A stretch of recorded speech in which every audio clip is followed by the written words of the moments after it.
त्रिपुरारी पौर्णिमेच्या रात्री आकाशामध्ये आपल्या सर्वांना सुपर मून दिसणार आहे।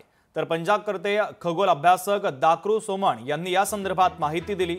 याविषयी अधिक माहिती देताना श्री सोमण यांनी असं म्हटलंय की पौर्णिमेच्या दिवशी जर चंद्र पृथ्वीच्या जवळ असेल तर चंद्रबिंब जास्त मोठं आणि जास्त तेजस्वी मनोहारी दिसतं। तसंच ते बुधवारी 5 नोव्हेंबर रोजी दिसणार आहे। तर चंद्र पृथ्वीपासून सरासरी 3,84,000 किलोमीटर अंतरावर असतो। या दिवशी तो पृथ्वीपासून 3,53,834 किलोमीटर अंतरावर येणार आहे।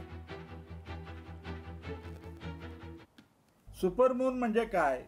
ज्यावेळी पौर्णिमेच्या दिवशी चंद्र पृथ्वीच्या जवळ येतो तेव्हा तो आकाराने मोठा दिसतो आणि जास्त प्रकाशित दिसतो, त्याला सुपरमून असं म्हणतात।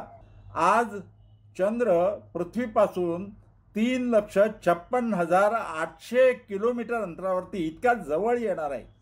तेव्हा आज रात्रीच्या प्रारंभी म्हणजे 5:44 चंद्र पूर्वेला उगवेल आणि संपूर्ण रात्रभर आकाशामध्ये आकाराने मोठा दिसेल आणि जास्त प्रकाशित दिसेल।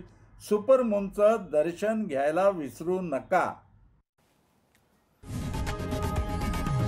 लोकशाही मराठी ऐका, पहा, जागरूक रहा।